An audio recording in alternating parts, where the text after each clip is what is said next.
Cerita kali ini gue dapet dari mbak gue di rumah. Dia tuh orang Sulawesi. Nah ini tuh cerita dari temennya dia. Jadi temennya itu tuh baru nikah, tinggalnya di Sulawesi. Dan kejadian ini tuh sekitar tahun 2016. Namanya kita sebut aja Lia sama suaminya Ardi. Ini yang temen mbak lo? Iya, Oke. temen mbak gue tuh Lia. Iya. Nah Lia sama Ardi itu tuh baru nikah 5 bulan. Selama pernikahan mereka, karena mereka juga seumuran, jadi mereka tuh masih nikmatin banget lah masa-masa honeymoon berdua.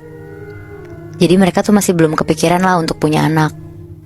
Mereka berdua itu umur 25 tahun. Sampai akhirnya di bulan ke-6 mereka nikah, Lia itu hamil, anak pertama mereka. Selama hamil Ardi tuh ngejagain Lia banget, karena yang namanya anak pertama kan, jadi semuanya serba hati-hati. Bulan kedua Lia hamil tuh bener-bener muntah setiap pagi. Ardi yang kerja setiap hari ke kantor sampai ambil cuti karena kasihan sama Lia. Pokoknya di kehamilan ini tuh Lia kondisi badannya lebih lemah. Padahal Lia tipenya juga jarang sakit. Dan sampai akhirnya mereka tuh ke dokter. Sekalian cek USG dan alhamdulillahnya kandungannya tuh sehat. Detak jantungnya juga udah mulai kedengeran Moebi. Di situ Lia sama Ardi tuh seneng banget rasanya, sampai mereka berdua tuh netesin air mata, saking terharunya kan. Akhirnya mereka berdua pulang ke rumah. Sampai di rumah, anehnya Lia tuh nyium kayak ada wangi melati gitu Moebi. Terus Lia tuh ngomong ke Ardi, "Ini wangi melati ya?" Nah Ardi tuh gak nyium ada wangi melati. Tapi akhirnya Ardi bilang ke Lia, "Gak ada wangi apa-apa kok, udah sana mandi bersih-bersih." Terus sekitar jam 8 malam, Ardi sama Lia tuh udah siap-siap buat tidur. Tapi sebelum tidur Lia tuh punya kebiasaan minta diolesin minyak ke perutnya sama Ardi. Akhirnya diusapin lah ke perutnya Lia minyaknya, sambil mereka berdua tuh ngobrol sama calon anaknya. Nah tapi pas lagi seru-serunya ngobrol, tiba-tiba Lia tuh nyium wangi melati yang kenceng banget aromanya Moebi. Lia sampai ambil botol minyaknya terus nyium botolnya, soalnya dia ngira sumbernya tuh dari situ kan. Gak taunya pas dia nyium tuh bukan dari situ sumbernya, tapi ada dari sekeliling kamar mereka aja wanginya. Lia ngomong lagi ke Ardi kalau satu kamar mereka tuh wangi melati.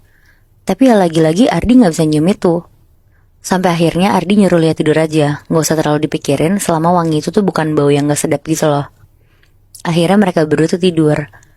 Pas mereka udah tidur, menjelang azan subuh, tiba-tiba Lia tuh ketindihan Moebi.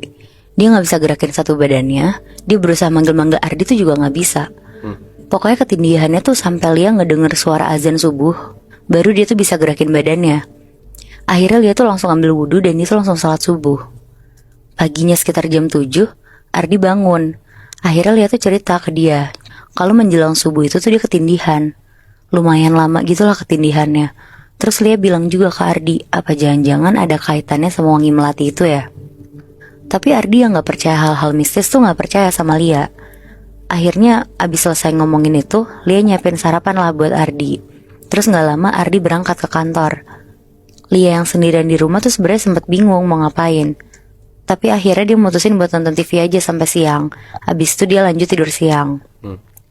Nah pas dia lagi asik nonton, tiba-tiba dia tuh nyium wangi melati lagi Moebi. Dibarengin sama suara ketokan pintu dari kamarnya di lantai 2. Lia kaget dong karena dia tuh di rumah sendiri. Dan posisinya gak ada ART juga di rumahnya. Akhirnya dia gak beraniin diri buat naik ke atas karena suara ketokannya tuh gak berhenti. Dan bener aja pas dia naik ke atas tuh sumber suara ketokannya ada dari kamar Lia sama Ardi. Akhirnya Lia buka pintu kamar mereka. Pas Lia buka, Lia tuh ngeliat di depan jendela kamar mereka ada nenek-nenek lagi lihat ke arah luar jendela ngebelakangin Lia. Berarti nenek ini dalam kamarnya? Di dalam kamarnya Moe. Lia kaget banget dan langsung nutup pintunya kenceng. Dia langsung lari ke bawah keluar rumah sambil nelfonin si Ardi. Terus dia tuh bilang juga kalau ada nenek-nenek di kamar mereka berdua. Ngedenger istrinya panik banget, Ardi tuh langsung nyuruh Lia buat ke rumah mamanya Ardi. Karena Ardi juga baru sampai kantor kan, gak mungkin langsung pulang. Akhirnya Lia tuh ngikutin apa kata Ardi. Pas sampai di rumah mertuanya sekitar jam 12 siang, Lia tuh langsung cerita ke mertuanya. Dari mulai wangi-wangi melati, sampai ada nenek-nenek di kamarnya dia. Mamanya Ardi tuh lumayan kaget banget dengernya. Tapi karena mamanya Ardi itu percaya sama hal-hal mistis, akhirnya Lia tuh langsung dimandiin kembang di rumah mamanya Ardi.